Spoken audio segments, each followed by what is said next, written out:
Hash bloodline. The basement door locked behind her. Ara's pulse hammered against her ribs as the matriarch circled her like a predator savoring wounded prey. The older woman's silk hanbok whispered against marble floors, each step deliberate, each breath measured. Overhead, a single bulb swung on a chain, casting shadows that made the wine cellar look like a tomb. "You should have run when I gave you the chance," the matriarch said. Her voice was soft, almost maternal. "I told the staff to leave the side gate unlocked last night. I even had your final paycheck prepared." Ara's hands trembled, but she kept them at her sides. The recording device Min Yi had taped to her ribs dug into her skin, a small, sharp reminder that she wasn't alone. Not completely. "I didn't steal the necklace," Ara said. "Of course you didn't." The matriarch stopped circling. She stood directly under the light now, her face half shadow, half porcelain mask. "But you will confess that you did. You will write a letter explaining your guilt and your shame. You will apologize to my family, and then you will take these." She held out a small bottle. Pills rattled inside like teeth. Ara's stomach turned to ice. "You want me to kill myself?" "I want you to disappear with dignity." The matriarch's expression didn't change. "Your death will be ruled accidental, an overdose. A troubled girl far from home, overwhelmed by false accusations. The family will ensure your body is returned to your parents in Lagos with a generous settlement for their loss.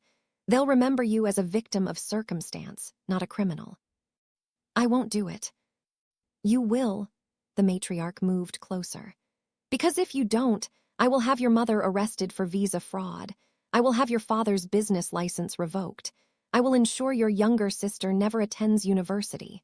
I have purchased every lever of your life, child. You are standing on ground I own." Ara's breath caught. She hadn't told anyone in this house about her sister. The matriarch had been investigating her, mapping her vulnerabilities like a general preparing for siege. "Why?" Ara whispered. "Why go this far?" "Because you touched what belongs to my son." The matriarch's voice finally cracked, just slightly, just enough to reveal the rage beneath the silk. "You put your hands on the future of this family. You humiliated him. And worse, you made my other son believe he has the right to question me."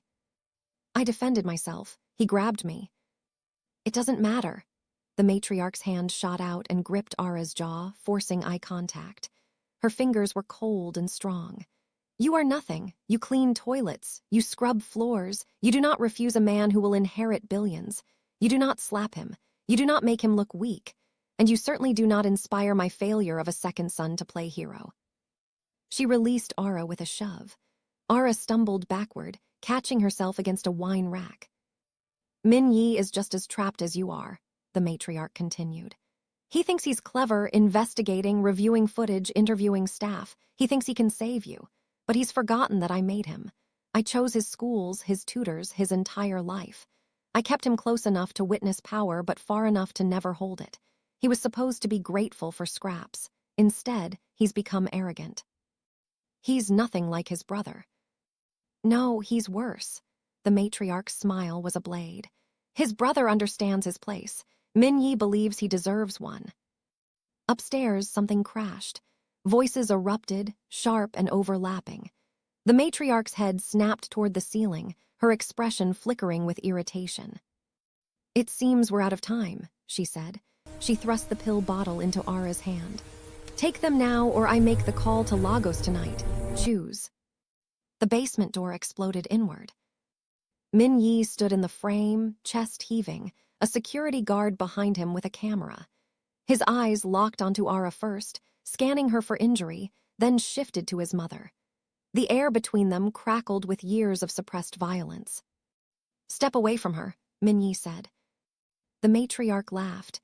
It was a horrible sound, hollow and sharp. "You brought witnesses. How democratic.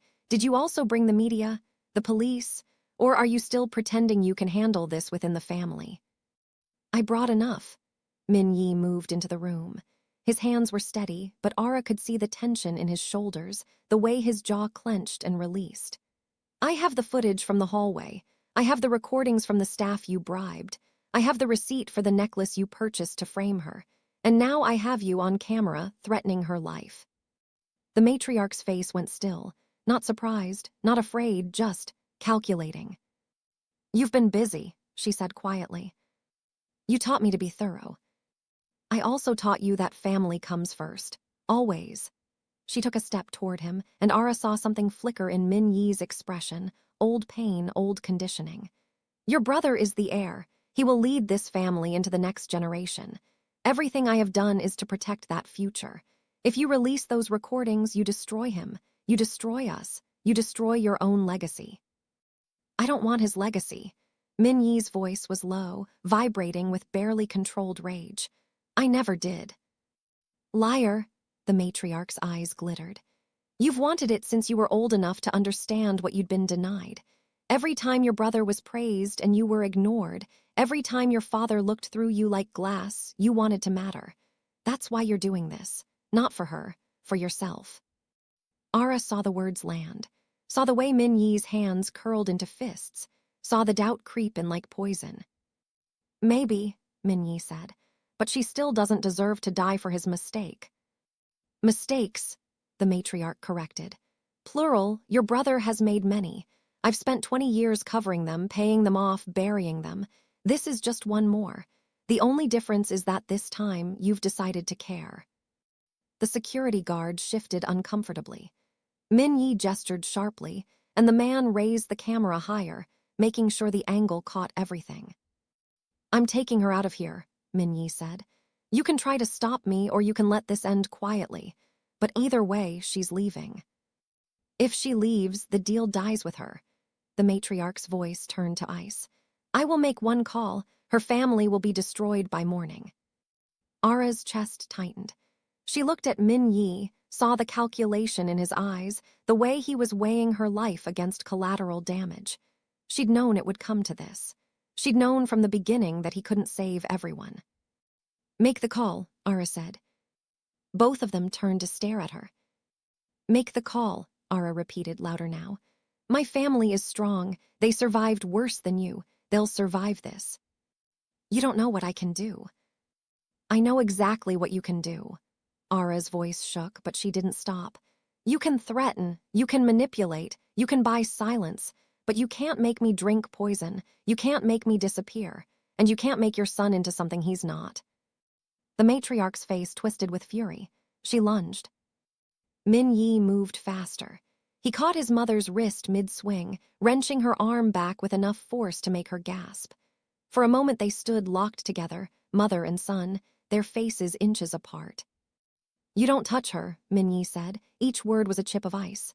"Ever." "You'll regret this," the matriarch hissed. "He'll destroy you. Your brother won't forgive this betrayal, your father." "Is upstairs." A new voice cut through the tension. "And he's seen everything." The patriarch stood in the doorway. He looked older than Ara remembered, his face gray and sagging, his expensive suit rumpled. Behind him, 2 more guards waited, their expressions carefully neutral. The matriarch went rigid. "You don't understand what you're seeing." "I understand that you tried to kill a girl to protect our son's reputation." The patriarch's voice was flat, drained of inflection. "I understand that you framed her for theft. I understand that you've been manipulating this family for decades, and I've been too weak to stop you." "Weak," the matriarch wrenched free from Min Yi's grip. "I have been holding this family together while you played at being a businessman. Every scandal, every mistake, every moment of weakness, I fixed it. I protected us. I protected *him. She gestured violently toward the ceiling, toward wherever the heir was hiding. "Your golden son who can't keep his hands to himself, who gambles away millions, who I enabled." The patriarch stepped into the room fully. "I know, I've known for years. I told myself it was youth, that he'd grow out of it, that the family name would survive. But it won't, not like this." The matriarch's face went pale. "What are you saying?" "I'm saying it's over." The patriarch looked at Min Yi, and something passed between them, not affection but acknowledgement. "Call the lawyers, call the board, and call the police." "You wouldn't dare." "I already have." The patriarch's shoulders sagged. "They're waiting upstairs." For the first time, the matriarch looked afraid. Not of punishment, of irrelevance. of losing control. She turned to Min Yi, her eyes desperate now, searching for the boy she'd raised. "You did this," she said. "You brought them here, you betrayed your own blood." "No," Min Yi said quietly. "You did, a long time ago." The guards moved in.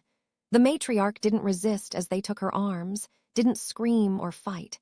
She just stared at Min Yi as they led her past him, her expression unreadable. "You'll never be him," she said. "No matter what you do, you'll never be the son they wanted." Min Yi didn't flinch. Good. When the basement emptied, only Ara and Min Yi remained. The recording device was still running. The light still swung overhead.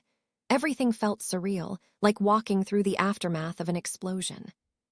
"Are you hurt?" Min Yi asked. Ara shook her head. Her hands were still trembling. She looked down and realized she was still holding the pill bottle.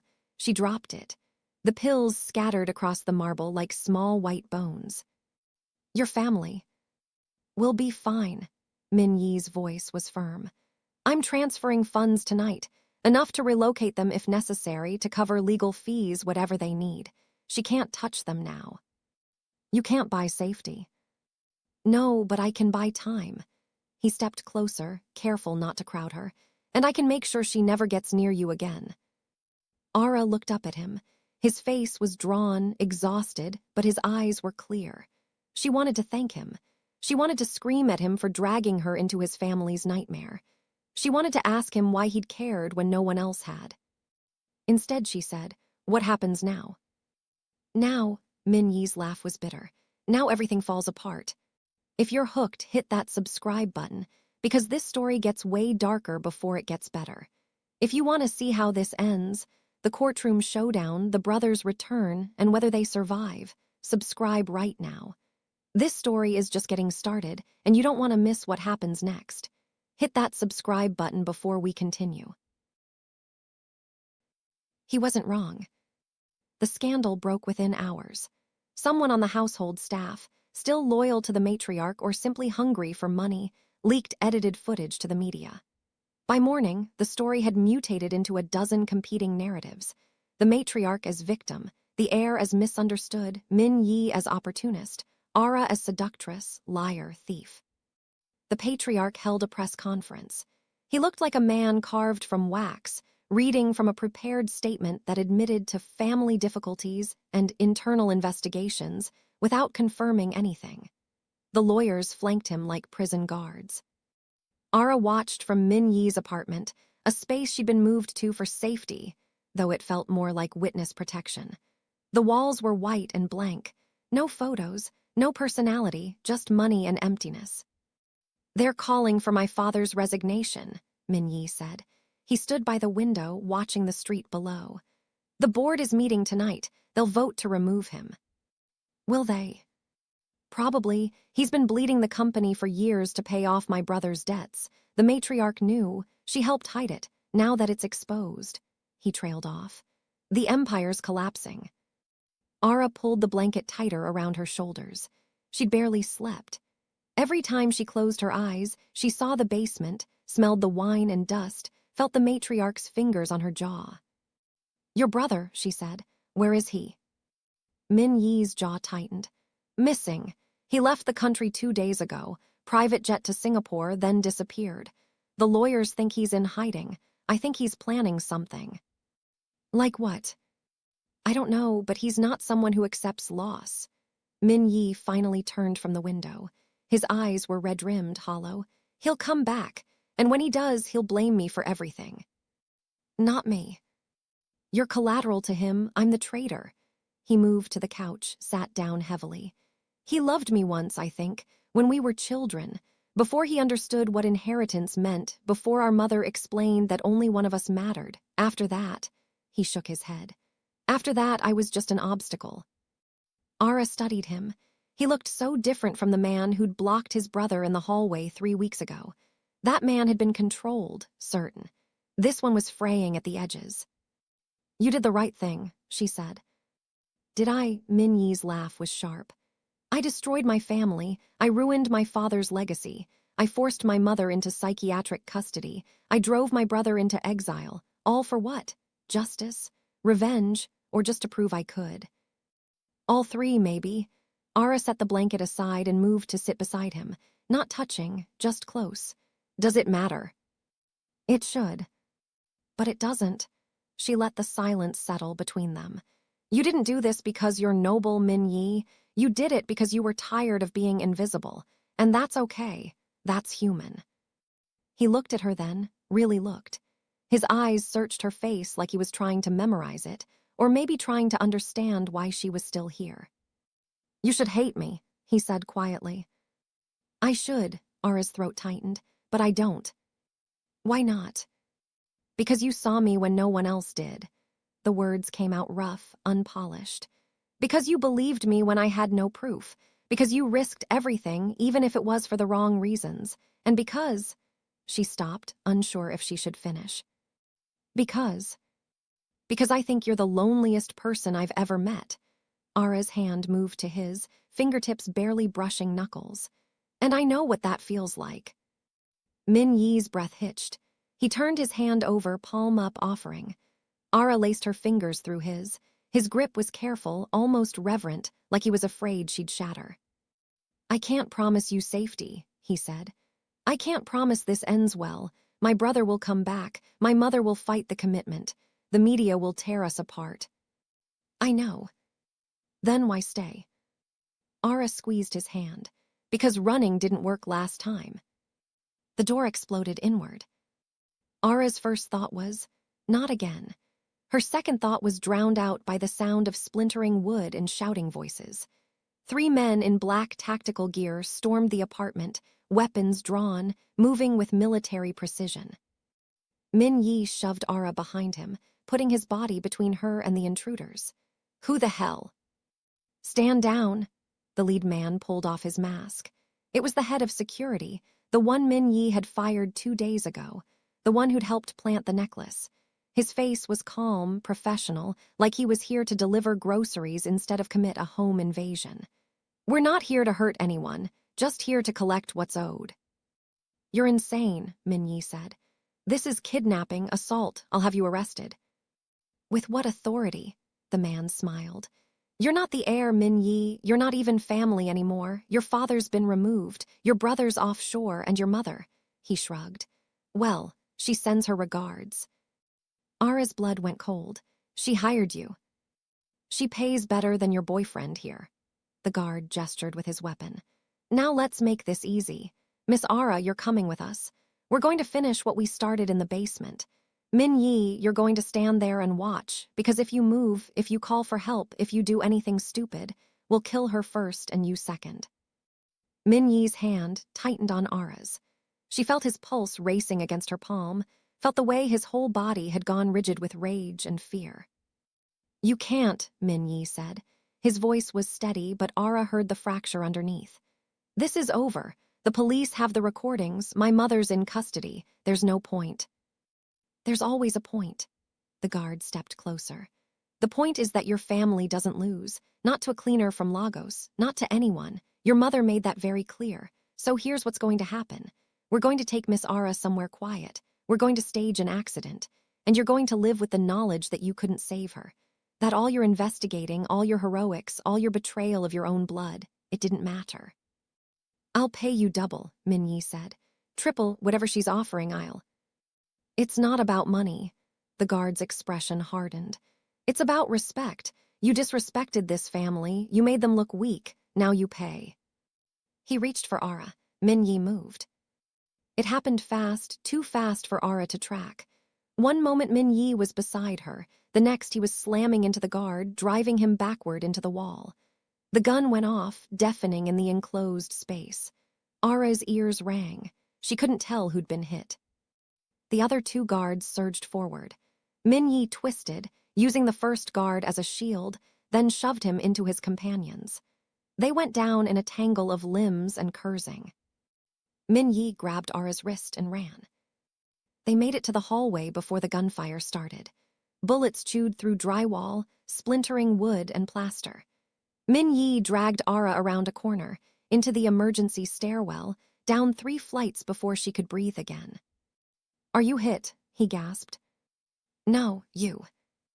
I don't think so. He checked her anyway, hands running over her arms, her ribs, searching for blood. Finding none, he pulled her close for just a second, his forehead pressed to hers. We need to move. They'll have the building surrounded. Where do we go? I don't know. For the first time, Min-yi sounded lost. I don't know. They ran anyway. The next 3 days were a blur of safe houses and paranoia. Min-yi used every contact he had, old school friends, business associates, people who owed him favors. They moved every 6 hours, never staying anywhere long enough to feel safe. Ara learned things about him during those days. She learned he slept with one eye open, that he checked his phone compulsively, that he blamed himself for everything. She learned he'd been planning his escape from the family since he was 16, stockpiling money in offshore accounts, building a network outside his mother's influence. She learned he'd never actually planned to use it. I was going to leave after the succession was finalized, he admitted. They were in a hotel room in Incheon, waiting for forged documents that would get them out of the country.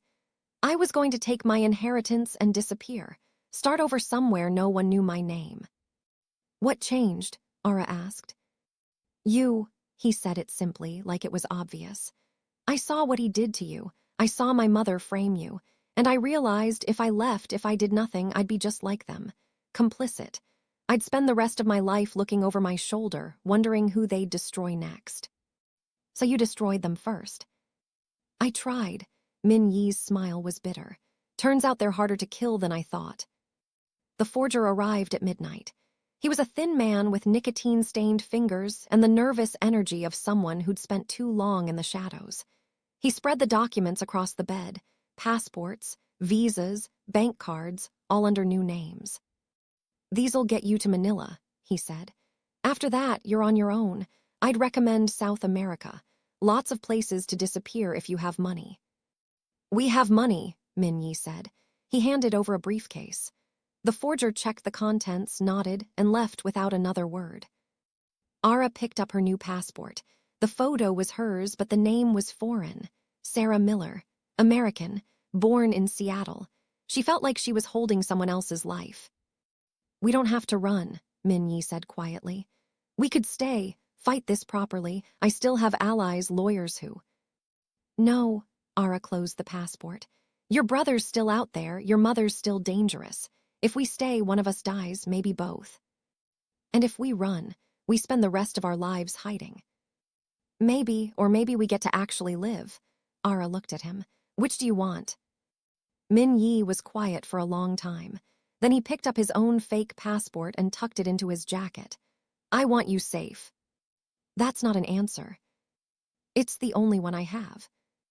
They left Korea on a cargo flight, hidden among shipments of electronics and cheap furniture. Ara watched the lights of Seoul disappear beneath clouds and felt something break loose in her chest.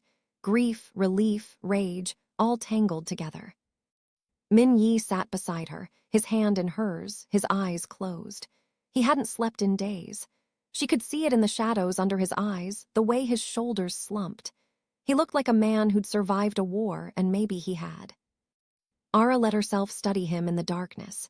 His face was sharp angles and exhaustion, but there was something else there too, something fragile and new. Hope, maybe, or just the absence of fear. She didn't love him, not yet, maybe not ever, but she understood him, and that felt like something worth protecting. Manila was chaos.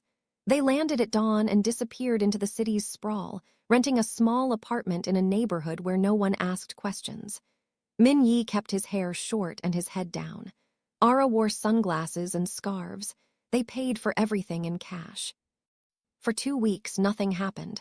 No assassins, no police, no breaking news about their whereabouts. They started to breathe again. I've been thinking, Min-yi said one evening. They were sitting on the apartment's tiny balcony, watching the street below. About what comes next. And I want to go back.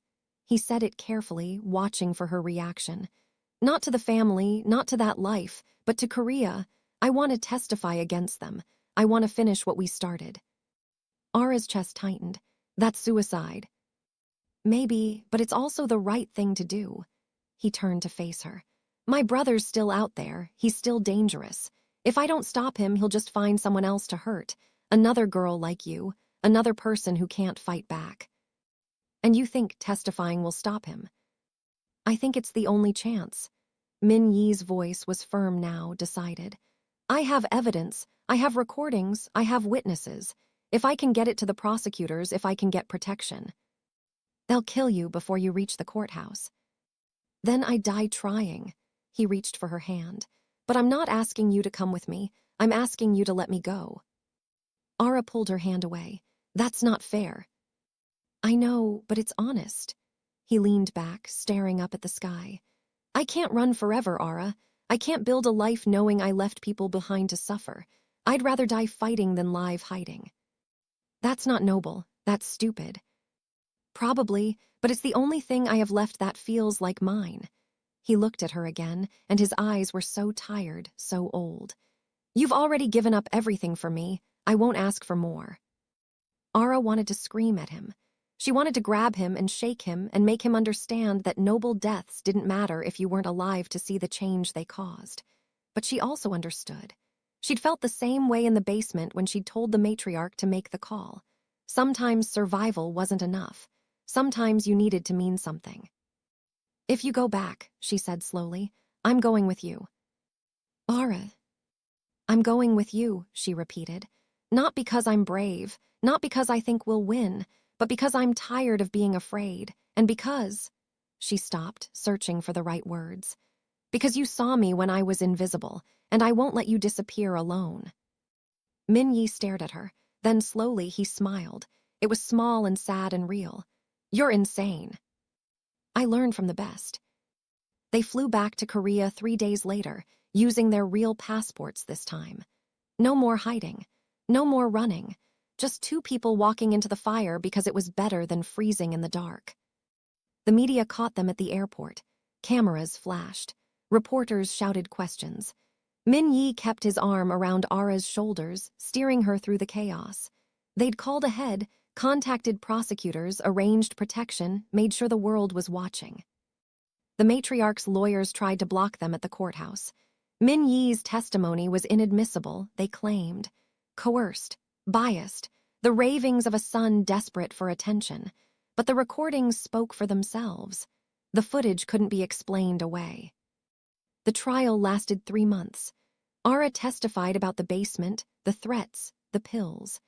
Min Yi testified about years of covering up his brother's crimes, about the culture of silence, about the way wealth and power had rotted his family from the inside. The heir never showed. He was still offshore, still hiding, still convinced he could wait out the storm. The matriarch attended every day, sitting in the gallery like a queen surveying her fallen kingdom. She never looked at Min Yi, not once. The verdict came down on a Tuesday, guilty on all counts. The matriarch was sentenced to 15 years. The heir was convicted in absentia, and an international warrant was issued. The family's assets were frozen, pending investigation into decades of fraud and corruption. The patriarch died 2 weeks later. Heart attack, the doctors said. Ara thought it looked more like surrender. Min Yi inherited nothing. The board had stripped him of his name, his shares, his legacy. Legally, he was no longer part of the family. He'd traded an empire for testimony, and the world seemed to think he'd made a terrible bargain. Ara knew better. They left Korea again after the sentencing, but this time it felt different. Not like running, like choosing. They went to Lagos first, so Ara could see her family, so Min Yi could apologize in person for the chaos he'd brought into their lives. Her father had looked at him for a long time, weighing and measuring. Then he'd said, "You kept her alive. The rest we can forgive." From Lagos they went everywhere. Tokyo, Berlin, Sao Paulo. They moved like ghosts, never staying long, never putting down roots. Min Yi worked as a consultant under his false name. Ara took online classes, finished her degree, started writing about labor rights and immigrant workers. They didn't talk about the future. They didn't talk about what they were to each other. Labels felt too small for what they'd survived together. Some nights they slept in the same bed, curled together like survivors of a shipwreck.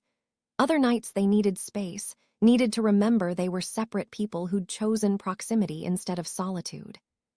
It wasn't a love story. Not really. It was something stranger and more fragile, two people who'd seen each other at their worst and decided that was enough. That it was, in fact, everything.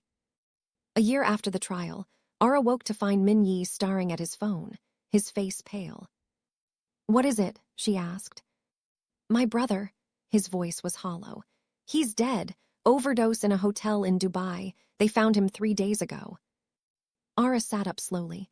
"Are you okay?" "I don't know." Min-yi set the phone down. "I thought I'd feel something, relief maybe, or grief, but I just feel empty." Ara pulled him close. He leaned into her, and she felt the tremor running through him, the years of tension finally releasing. They stayed like that for a long time, wrapped in silence and shared history. "It's over," she said finally. "Is it?" Min-yi's laugh was soft and broken. "I'm not sure it ever ends, not really. We just learn to carry it. Then we carry it together." He pulled back to look at her, and his eyes were wet. "Why?" "Because I choose to." Ara cupped his face in her hands. "Every day, Min-yi, I choose you, not because you saved me, not because I owe you, but because you're the only person who knows what it cost and you're still here." Min-yi kissed her then. It wasn't desperate or passionate. It was gentle, almost hesitant, like he was afraid she'd disappear if he held on too tight. Ara kissed him back, pouring everything she couldn't say into the contact, trust and fear and something that might eventually become love, given time. When they broke apart, Min-yi was smiling. Small, fragile, real. "What now?" he asked. "Now," Ara smiled back, "now we figure out how to live." And so they did. Not happily, not easily, but honestly in the wreckage of everything they'd destroyed and everyone they'd lost. They built something small and strange and entirely their own, a life made of mornings and mundane arguments and the quiet miracle of being seen. Years later, when reporters asked Ara if she regretted any of it, the danger, the testimony, the exile, she always gave the same answer. "I regret that it was necessary, but I don't regret surviving." And Min-yi, standing beside her, would add quietly, "We didn't just survive, we won." Not a victory anyone would write songs about. Not the kind of justice that felt clean or complete. But it was theirs, earned in blood and silence and the stubborn refusal to disappear. And in the end, that was enough. If you made it this far, drop a comment. Would you have stayed and fought or disappeared into a new life? And what do you think happened to the matriarch in prison? Subscribe if you want more stories where justice comes at a cost, and hit like if you think Min-yi made the right choice. Or if you think he should have burned it all down from the start.